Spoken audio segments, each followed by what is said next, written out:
წულუკიანის კომისიაზე გამოუცხადებლობისთვის ნიკა გვარამიას 8 თვიანი პატიმრობა მიესაჯა. კოალიცია ცვლილებისთვის ლიდერს 2 წლით თანამდებობის დაკავებაც აეკრძალა. გვარამია განაჩენის გამოცხადებას არ დასწრებია, ის რუსთავის მე-12 სასჯელ აღსრულების დაწესებულებაში იმყოფება. მანამდე ნიკა გვარამიას აღკვეთის ღონისძიების სახით 30,000 ლარიანი გირაო ჰქონდა შეფარდებული, რომლის გადაუხდელობის გამო შეფარდებული გირაო პატიმრობით შეეცვალა. ის 13 ივნისს დააკავეს. გვარამია რუსთავის ციხესთან თავად მივიდა.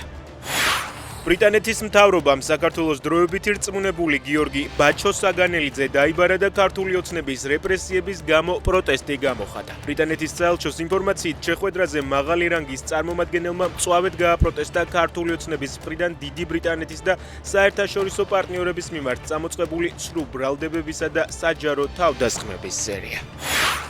გვიან ღამით უკრაინულმა ავიაციამ დროებით ოკუპირებულ დონეცკში რუსეთის სამეთაურო შტაბი დაბომბა. თავდასხმის შედეგად სავარაუდოდ არაერთი რუსი სამხედრო ოფიცერია ლიკვიდირებული.